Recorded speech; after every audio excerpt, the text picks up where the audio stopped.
vai comentar o filme de hoje. A gente teve algumas idas e vindas assim no tempo, né, ao longo dos dias da mostra. No primeiro dia a gente teve um documentário que foi sobre o processo da independência e a reconstrução da Argélia. Ontem a gente teve um documentário sobre o movimento operário francês. E hoje a gente voltou um pouco no tempo e um filme durante a guerra, né, da Argélia, e o professor Marcelo vai comentar um pouco pra gente.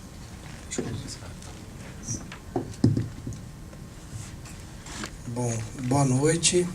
Em primeiro lugar, eu queria agradecer ao Cardês pela oportunidade, né, de assistir a esses filmes do René Vauthier e pelo convite, né, para participar, contribuindo de alguma forma com a tentativa importante que está envolvida nessa mostra de começar a construir um pensamento, né, em torno também desses filmes aqui no Brasil.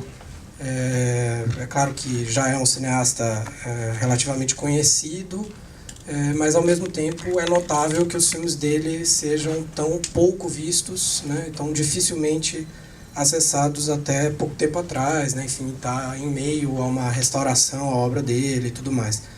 Então é uma alegria, né, em primeiro lugar, poder participar, né, desse momento, e eu agradeço bastante por isso. Eu, como disse, né, conhecia o Vauthier por alto, né, como talvez outras pessoas do campo dos estudos de cinema, principalmente a partir de um interesse meu na questão da África, né, nos cinemas africanos, já que o René Vauthier tem uma relação importante com a luta anticolonial e com, especificamente no caso da Argélia, a instalação de uma certa infraestrutura cinematográfica inicial, né, no contexto pós-independência. De fato, a obra dele me parece que é mais conhecida mesmo pelo filme que ele fez, na verdade, sobre a colonização francesa, não na Argélia, mas na África Ocidental, né, subsaariana, que é o África 50, que vai ser exibido aqui amanhã, né? É o filme que eu já tinha visto, assim como trechos de um importante filme que ele fez para a luta da independência da Argélia, que é o Argélia em Chamas. De modo que esse filme, por exemplo, né, o 20 anos nos Montes Aurês, é um filme que eu não conhecia até o convite do Cardês. Então eu assisti antes, né, de hoje, estudei um pouco sobre ele. O que eu vou falar portanto, uma tentativa de ir me aproximando desse filme e de tecer algumas considerações a respeito da trajetória do René Vauthier, que podem ajudar a gente a entender o lugar desse filme dentro dessa trajetória.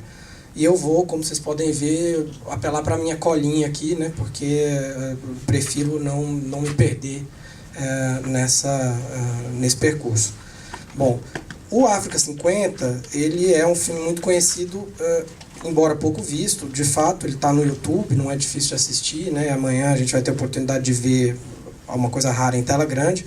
Mas ele é muito conhecido pelo fato de ele ter sido proibido na França, né? Ele foi feito de 49 para 50 e ficou proibido até 1996, né? Quando ele de alguma forma, apropriado aos interesses de um ministério francês antenado, né, nas aspirações globais do país na década de 90, e o próprio René Vauthier vai dizer que o Ministério da Cooperação francesa, naquele momento, em 1996, faz uma exibição do África 50, querendo, enfim, parecer um país aberto, né, ao dissenso, dizendo que desde 1950 havia uma corrente contra-colonialista dentro da França, né? Claro que foi a própria França que reprimiu, né, essa corrente anticolonialista no primeiro momento em que ela surge. O África 50 foi proibido por conta do fato dele desrespeitar um decreto chamado Decreto Laval, que impunha um controle estrito, uma censura mesmo, sobre a produção de registros visuais e sonoros nos territórios coloniais franceses, né? E é muito significativo que esse decreto tenha também influenciado o contexto de emergência dos cinemas africanos, né? Um filme importantíssimo nesse sentido, que é o África no Sena, É um filme que foi feito em Paris, na França, usando alguns registros de arquivo feitos na África, justamente por conta dessa dificuldade de obter autorização dentro do decreto Laval. Então, René Vauthier participa desse mesmo contexto e é, em parte, contra essa censura colonial e em defesa das independências na África que a obra dele vai ser construída. E mesmo quando não é esse o tema, né, de fato, o engajamento que ele demonstra em relação aos diversos universos que os filmes retratam, como a gente viu no filme de ontem, né, sobre um contexto bastante diferente, o engajamento demonstra uma recorrência, né, de preocupações que me parece bastante significativa. De todo modo, esse engajamento luta contra a censura, tanto no sentido negativo e repressivo, né? O filme é proibido até 1996, o África 50. Por conta desse filme, René Vauthier passa um ano preso. Mas também a censura é positiva e propositiva, né? Ela produz uma série de discursos. De fato, o início do África 50, né? o momento inicial ocorre quando o Vauthier termina os seus estudos no Instituto de Altos Estudos Cinematográficos, o IDEC, né, que atualmente é a FEMIS, é parte da FEMIS desde a década de 80. Ele termina os estudos lá em 1948. E ele ele encontra em seguida, né, uma encomenda da Liga de Ensino, que é uma organização da sociedade civil, diga-se de passagem, né, importante talvez reconhecer, né, que o projeto colonial não é apenas estatal. E essa encomenda é justamente para que ele faça um filme sobre o trabalho civilizador, né, a missão civilizadora que justifica o colonialismo francês, principalmente a missão civilizadora tal como ela se manifestaria no sistema educacional implantado pelos franceses nas colônias. E quando ele vai fazer esse filme, ele percebe que a câmera é, como ele gosta de chamar, uma arma de testemunho, né? E que ela pode oferecer o que ele acha, ele cada vez mais vai passar a buscar fazer com a sua câmera, contra-informação, né? Embora essa ocasião do África 50 seja uma das primeiras ocasiões em que ele se engajou, né, por meio do cinema numa luta política, essa não foi a primeira experiência histórica dele no engajamento político. A outra experiência é bastante anterior, é de 1943, quando aos 16 anos ele participa na Bretanha da resistência francesa contra a ocupação nazista. Aqui o cinema não entra em jogo, mas ele de fato vai ser amplamente reconhecido pelo Estado francês por conta dessa luta e desse engajamento.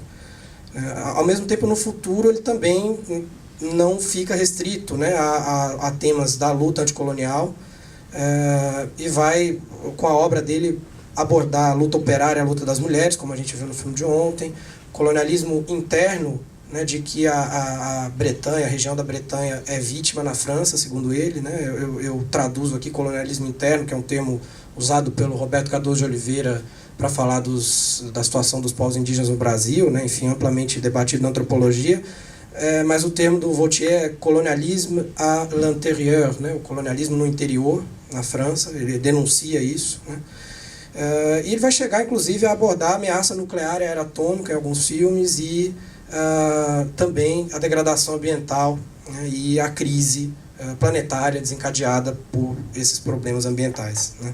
Isso tudo me parece evidenciar uma espécie de horizonte que eu gostaria de chamar de cosmopolítico, no sentido duplo do termo, né? Cosmopolítico no sentido de cosmopolitismo, no sentido de uma abertura para a alteridade, para um interesse na relação com o outro, de uma espécie de cidadão do mundo, vamos dizer assim, né? Dentro de um projeto bastante característico, mas que, de alguma maneira, o vocabulário dos direitos humanos vai renovar, né, no século XX, mas também um horizonte cosmopolítico no sentido da cosmopolítica em termos, né, do antropoceno e da transformação do planeta desencadeada, né, enfim, consolidada atualmente. Essa atuação cosmopolítica, esse horizonte cosmopolítico do René Vauthier vai se beneficiar, vai encontrar uma força um fôlego, vamos dizer assim, né? Em 69, quando ele decide criar a unidade de produção cinematográfica Bretanha, né? Unité de Production Cinéma Bretagne. Ele decide criar em 69, de fato o primeiro filme atribuído a essa unidade é de 69, mas não sei se exatamente ela foi fundada em 69, o fato é que ela dura até 1981, né? Então são um pouco mais de 10 anos talvez, em que dentro dessa unidade se realizam inúmeros filmes, né? Dentro do que ele mesmo enxergava como um outro cinema, e aqui eu cito as palavras dele, dialogando sobre e com o mundo inteiro, né? Então era o interesse dessa unidade tratar dos problemas bretãos dentro da França, mas era também do interesse dele se relacionar com as lutas políticas de diferentes lugares do mundo, né? E de onde eu tirei essa citação, que é o livro Câmara Cidadã, ele menciona inclusive várias lutas, né? Inclusive cita, as palavras são dele, os índios da Amazônia como uma das lutas que interessava a ele, né? Da qual ele se interessava se aproximar, demonstrando mesmo esse horizonte mundial e cosmopolítico efetivo aí do cinema político, né? do Vautier. Então, se esse horizonte político, né? Do engajamento dele é mais vasto do que a luta anticolonial, essa luta é central, no entanto, né, na trajetória do Vautier. E ele, nesse filme, por exemplo, vai abordar parte da história, né, desse conflito, intervenção social que ele pretendia e pretendeu sempre fazer.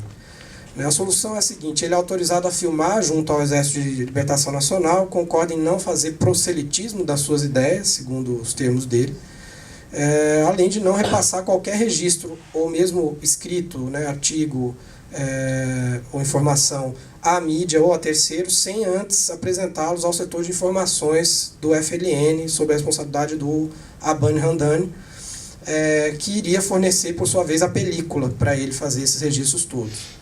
Aí, com esse fornecimento de película, o FLN iria verificar todas as imagens, mas o controle final sobre a montagem das imagens seria sempre do Vautier, que também adicionaria os comentários e a música e auxiliaria na realização técnica de uma versão árabe, né? Então essa é a solução encontrada. Essa solução ela é muito interessante em vários aspectos, mas ela se insere num contexto de muita instabilidade, né? Então o Hamdani, por exemplo, que intermedia essa solução, vem a falecer, a ser assassinado por disputas internas do FLN meses depois. Não chega nem a ver o Argélia em Chamas finalizado, né? Essa exibição anterior era só de imagens esparsas. Ao mesmo tempo, essa solução gera uma necessidade, que é de buscar fora da França lugares para montar e revelar, né? Enfim, trabalhar esses filmes, finalizar esses filmes. E isso vai ser buscado num país que não tem relação diplomática com a França, que é a Alemanha comunista naquele contexto, né? Então Vautier acaba numa situação complicada, ainda mais associado ao comunismo, né? Dentro daquela acusação suposta, enfim, aquela sugestão do Fanon de que o partido dele de saída era o Partido Comunista. Ao mesmo tempo, ele é procurado na França pela sua associação com os terroristas argelinos, né? E nessa situação dividida, ele passa...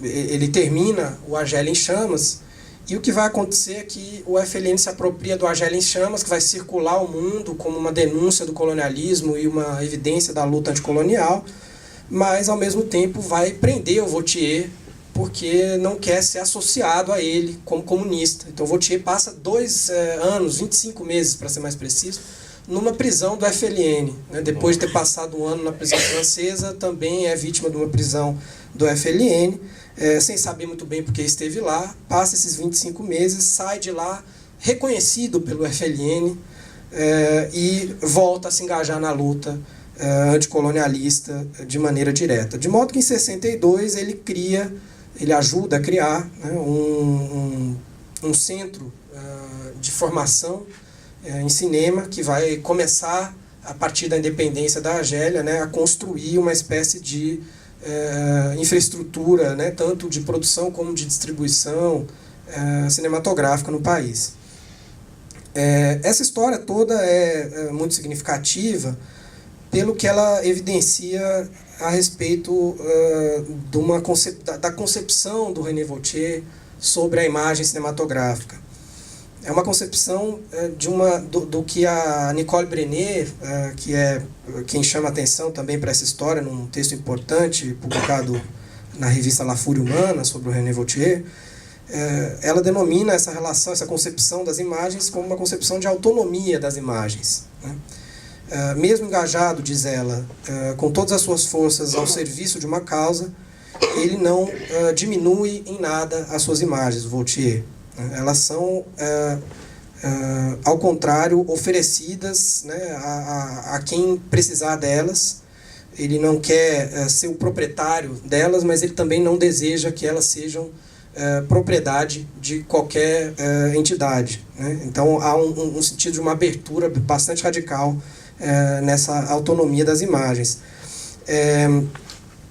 Essa autonomia sugere, né, a existência, então, de um trabalho no cinema político do Vauthier que é, talvez, irredutível às causas a que ele está vinculado, de fato, né? É uma situação um pouco ambivalente. Ele está, claro, a serviço das causas explicitamente, não há como negar de forma alguma, mas essa relação com essas causas também, ela passa por uma certa...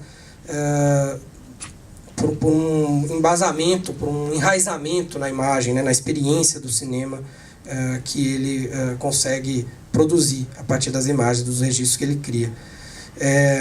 Essa autonomia das imagens decorre, então, de uma espécie de responsabilidade diante da história que o Vauthier reivindica para o cinema, né? Ele menciona essa ideia de uma responsabilidade diante da história num dos princípios, né, que ele enumera, né, dos 5 pontos de um cinema engajado, né? Aqui eu cito a tradução que Cardês publicou, circulou nas redes esses dias, né? Primeiro ponto: trate de produzir imagens reais ao invés de contar histórias falsas. Segundo ponto, uma citação do escritor argelino Kateb Yassine: não devemos deixar os governos escreverem a história sozinhos, as pessoas devem trabalhar nisso. Terceiro ponto: escreva a história em imagens, imediatamente. Quarto ponto: crie um diálogo de imagens em tempo de guerra. E o quinto ponto: em face da desinformação oficial, praticar e difundir a contra-informação. A força desses princípios, ela me parece ainda bastante significativa, muito atual, né? E ela está relacionada a uma reivindicação realista que está na base do cinema do Vauthier.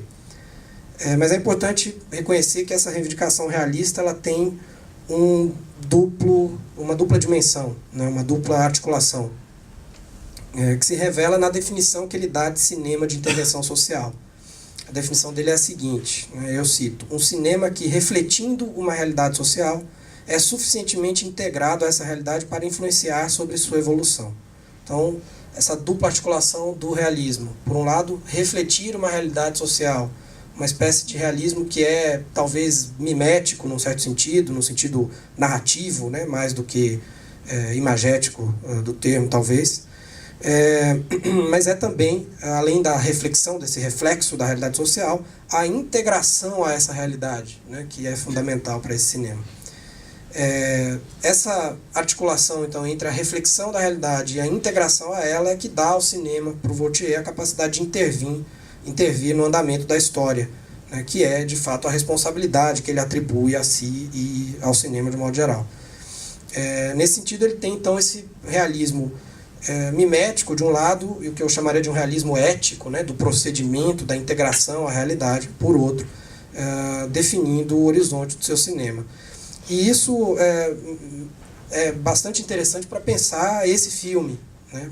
Em primeiro lugar, porque, se a gente volta ao primeiro ponto, né, trate de produzir imagens reais ao invés de contar histórias falsas, ele só enganosamente, numa leitura muito apressada, sugeriria uma recusa da ficção, né? E, de fato, nunca houve uma recusa da ficção no trabalho do Vauthier. Esse é um dos filmes de ficção que ele realiza. ele é roteirista de outros e realiza outros ainda, antes e depois desse. Mas, mesmo no trabalho, né, dentro desse trabalho ficcional, é muito elucidativa a maneira como se constrói o 20 anos nos Montes Orestes, que é de 1972. Né? Então, dentro daquela cronologia mais ou menos estabelecida que eu estava compondo, né, da trajetória do Vautier, começa em 1950 no cinema, né, com o África 50, que leva ele à prisão, a censura do filme, depois todo o envolvimento a partir de 53 para 54, um pouco antes até do desencadear da guerra pela independência, ele começa a se envolver com a luta argelina, defender a independência da Argélia. Isso vai levar ele a ser acusado, inclusive, né, de atentado à segurança nacional dentro da França. Enfim, na década de 50 ele trabalha então dentro da luta argelina.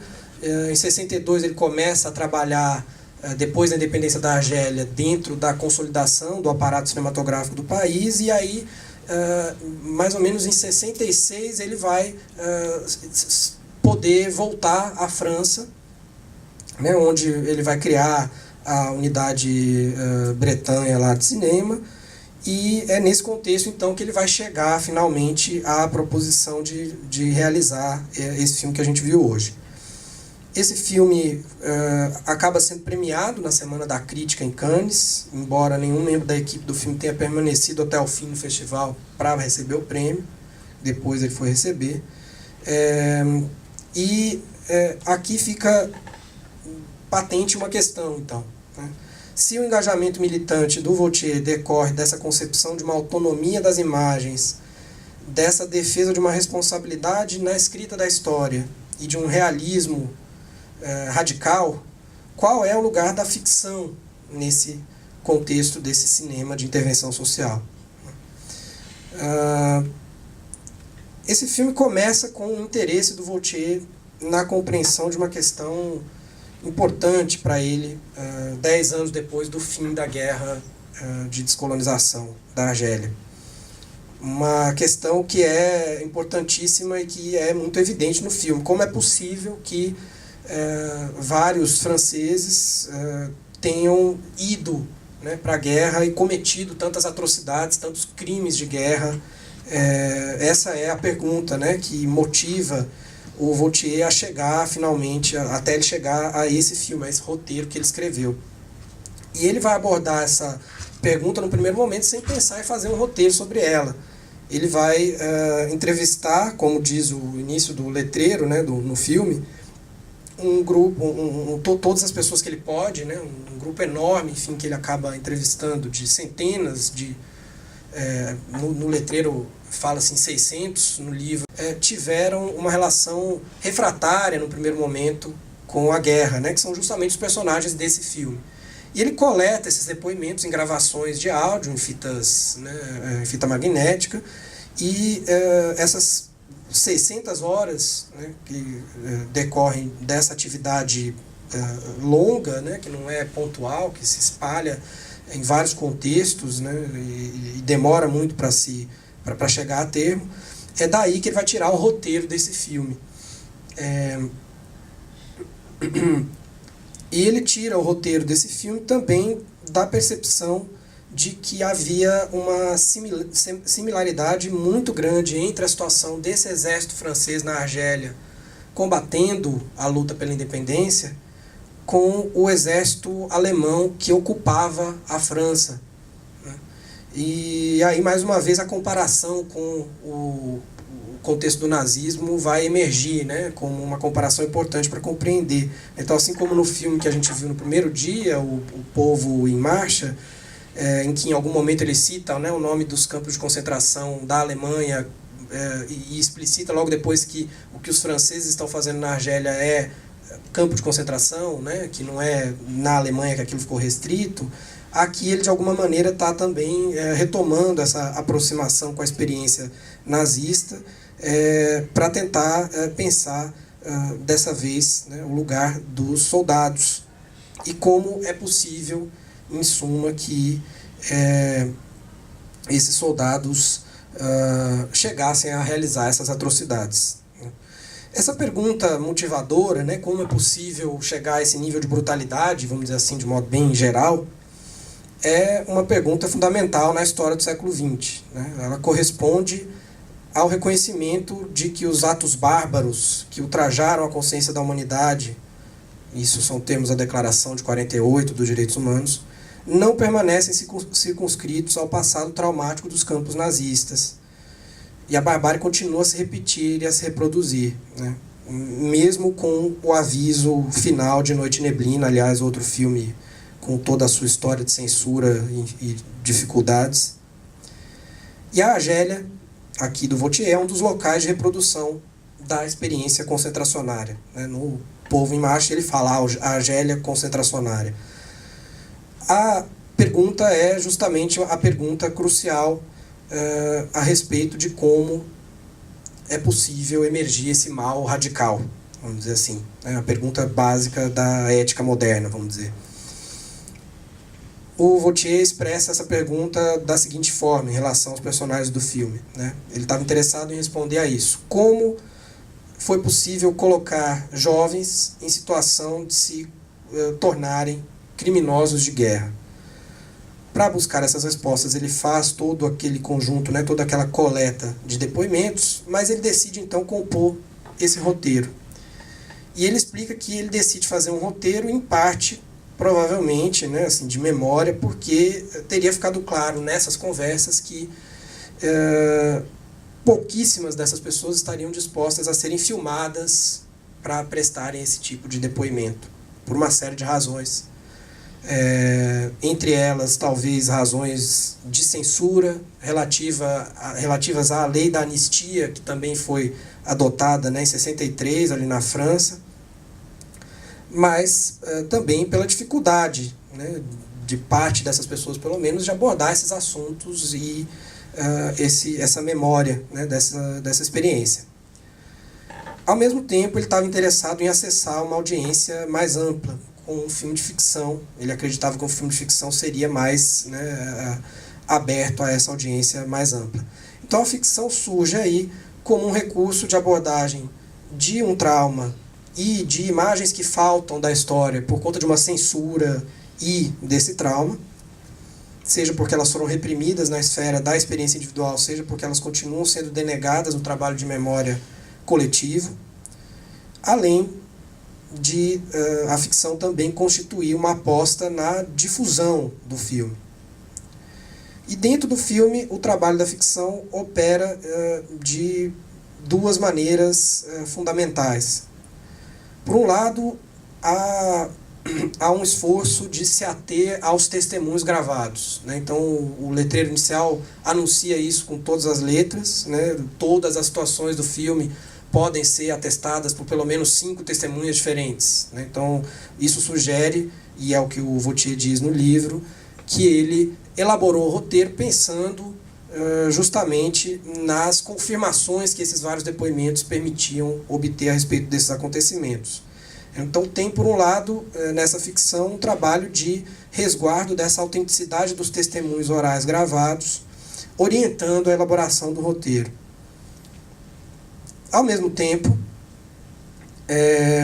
essa orientação, então, né, que o testemunho gravado dá ao roteiro é talvez onde a gente poderia situar aquele aspecto do realismo mimético, que eu mencionei antes na definição de cinema engajado dele. Né?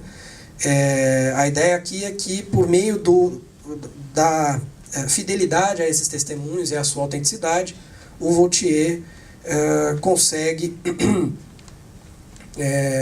refletir a realidade social envolvida naquela época, né? E é uma realidade também histórica nesse momento já, porque é um pouco distante, né, por alguns anos já no tempo.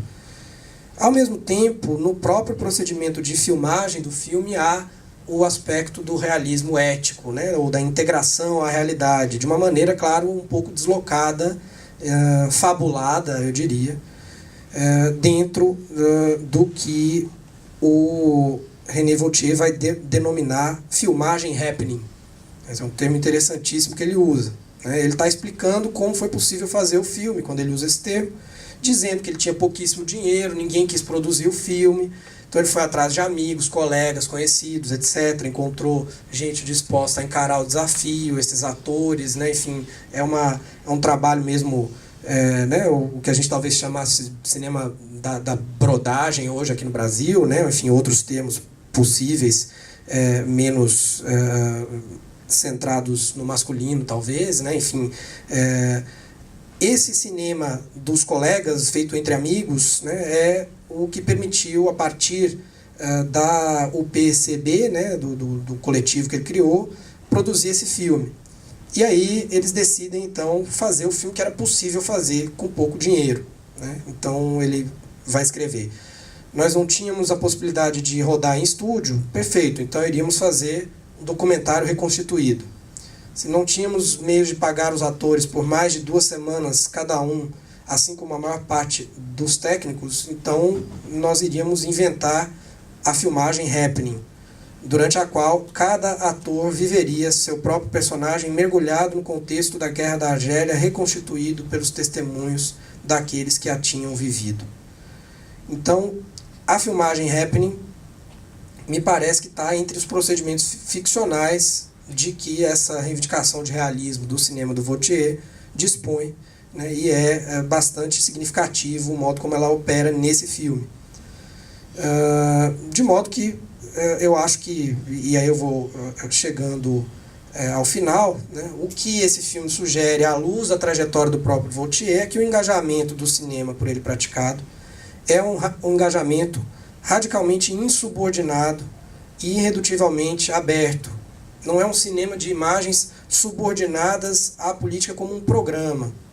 Seu interesse fundamental, ao contrário, é o de intervir na história a partir do cinema e da potência singular de sua relação com a realidade, que é uma relação de abertura, justamente, em contraposição à subordinação possível também do cinema e de suas imagens a visões fechadas da história. Num certo sentido, o cinema político do Vautier é um cinema da política das imagens, dessa autonomia das imagens que eu mencionei antes. Ou seja, da exploração das possibilidades de reinvenção da vida em comum, a polis, seja ela qual for, a partir da vida sensível, da vida das imagens. E é isso. Agora eu acho que podia conversar e talvez falar um pouco mais do filme que eu falei. Obrigado. Cadê? Beleza. Porque assim, parece que o filme tem muita essa preocupação de mostrar o que são choques de narrativa, não é? Tanto que o filme começa com aquele tenente tentando fazer uma forma de fazer os soldados combaterem, né? Que é expô-los a situação de risco para que eles fiquem com raiva e atirem contra os argelinos. E tem aquela cena final também que que aquele tenente usa a morte daquele soldado para poder justificar a violência contra os argelinos, tentando transformar a reação em ação, né? Para tentar construir uma narrativa de que existe legitimidade naquele ataque. E tem também de um outro filme que eu vi dele, daquele Povo em Movimento, que fala de outro ponto sobre a realidade, mostrar a realidade. O documentário começa de uma forma muito interessante, que ele começa fazendo uma tomada do alto, né? Mostrando a Argélia do alto, e vai construindo a narrativa até chegar no povo, até mostrar o povo. É isso. Se quiser complementar alguma coisa. Porque foi muito pertinente você trazer esse texto dos pontos dele para... Como, né, um recurso também, né, não apenas o cinema documentário, enfim, essa distinção, né, claro, tem 1000 limites para ela, mas me parece interessante pensar no sentido dessa reivindicação da ficção nesse filme, né? E aí isso permite várias coisas. E uma dessas coisas é que ele orquestre, né, de uma maneira muito exata essas dimensões da narrativa e desses conflitos entre narrativas que você notou. Acho que é até interessante mencionar o modo como ele situa esse filme dentro de um acontecimento real, no contexto ali da luta pela independência em 61, que é esse putsch dos generais, né? Que o cara fica perguntando o que é putsch, não sei o quê, e aí eles fazem uma breve rebelião contra o tenente, né, e tal. Aquele é um momento de grande disputa, né, de narrativas no filme, né, em torno dessas informações que estão circulando, e é um momento que, de fato, né, teve um papel na dissolução final, mesmo que ainda tenha demorado quase um ano depois, né, para acontecer, do domínio colonial. Então é muito interessante como ele se apropria dessas coordenadas históricas, introduzindo isso dentro do filme de uma maneira bastante eficaz do ponto de vista narrativo, né? Eu acho que aí surgem esses conflitos de perspectiva mesmo, que o filme explora muito bem também, até mesmo com os planos, né, enfim, dos personagens. Há uma lógica de flashback, né, do professor, né, que é quem ele está ferido, e é a partir da lembrança dele que a gente vai entender o processo pelo qual esse grupo se desumaniza dessa forma, né, a ponto de se tornar tão violento, espancando aquele argelino, por exemplo, num determinado ponto, né, enfim. Eu acho bastante interessante esse jogo de uma eficácia da narrativa que ele explora aí, né, que talvez seja só a ficção que consegue levar a esse ponto que esse filme leva. Uhum.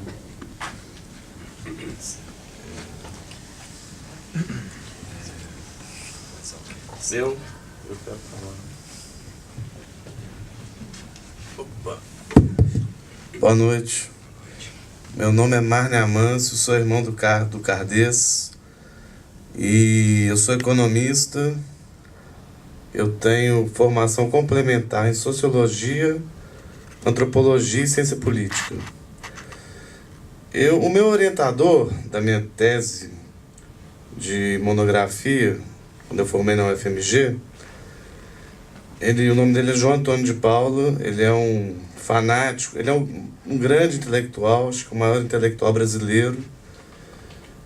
E ele me falou uma coisa, estou ligando aqui ao cinema francês do Vautier com uma coisa que ele falou que em sala de aula que ficou marcado na minha memória, e eu queria fazer um diálogo com você. Você é uma pessoa, um intelectual que sabe muito do Vautier e tal.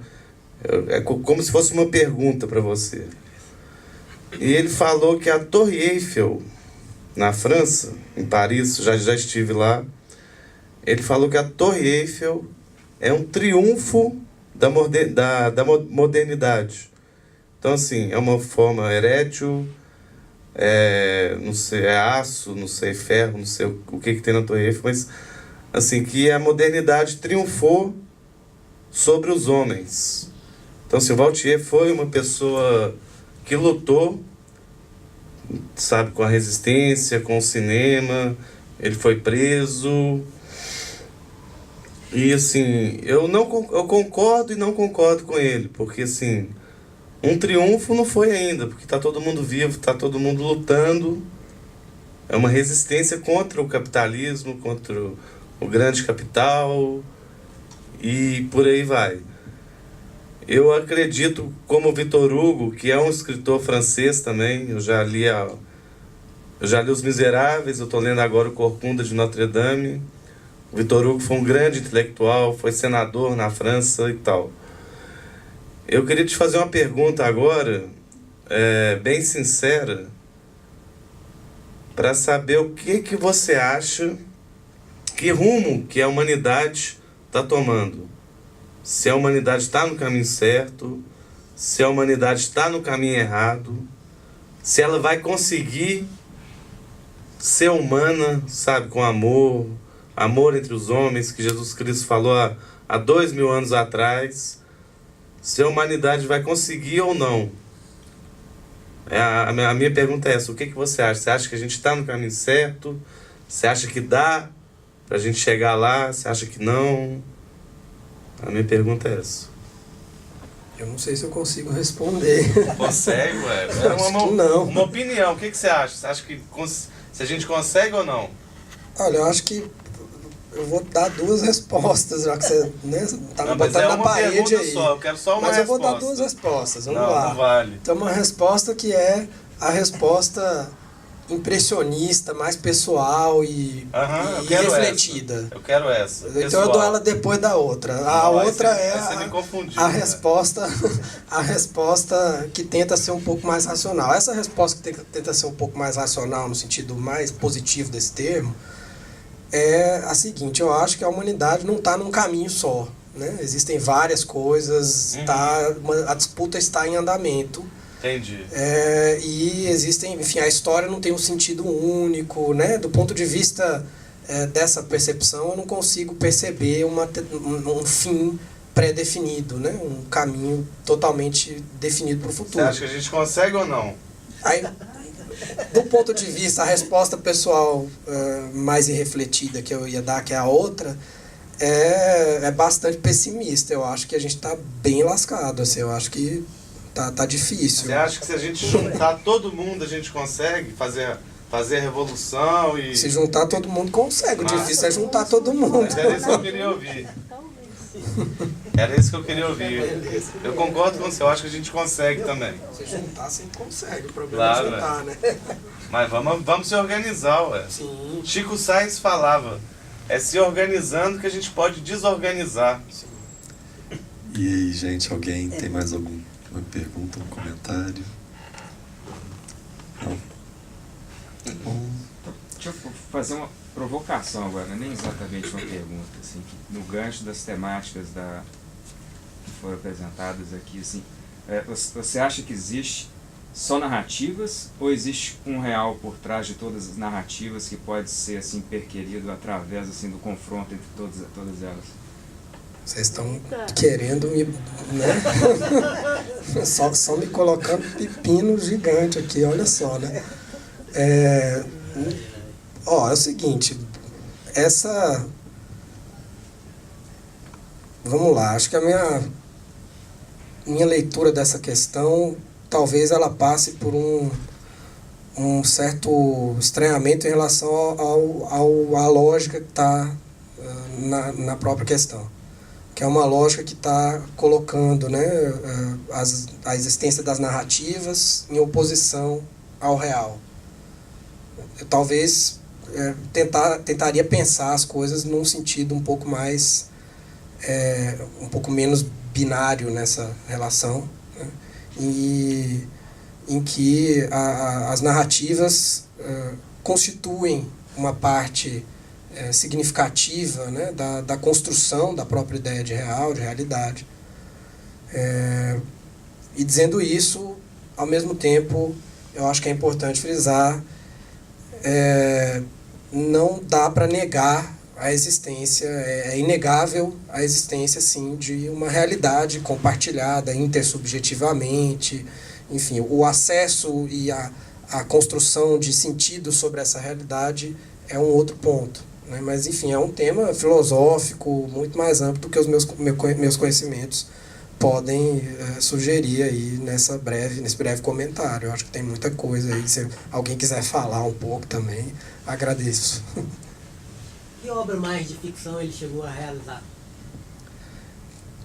São filmes que eu não vi, tá? Como eu disse, também estou conhecendo mais da obra dele agora, graças à mostra, né? Enfim, buscando ver alguma outra coisa aos poucos.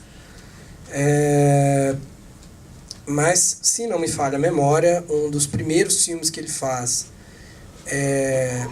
depois do África 50, quando ele vai começar a se aproximar da Argélia, em 53, é o seguinte, em 53 ele está fazendo um filme, isso é o relato dele, né? Um filme que se chama Uma Nação, a Argélia. É um filme baseado numa pesquisa dentro da Biblioteca Nacional na França, com os relatos dos generais no início da colonização, em 1830. E a conclusão do filme é uma conclusão, segundo o relato dele, de que a Argélia tem que se tornar independente, né? E, claro, a França não gosta disso, ele vai ser, né, mais uma vez perseguido, enfim, acusado, etc. esse interesse dele, né, e a perseguição dentro da França vão conduzir o Vautier, num primeiro momento, para a Tunísia e depois para a Argélia, na busca de engajamento nessa luta. E na Tunísia ele realiza, segundo esse relato dele, 2 filmes de ficção, se eu não estou enganado. Não vou me lembrar os títulos exatos. Um eu acho que é Praias Tunisianas, o outro eu não me lembro. Sei que num deles a Cláudia Cardinale faz uma das suas primeiras, se não a primeira aparição, sempre segundo esse relato, né? Não vi nenhum dos filmes.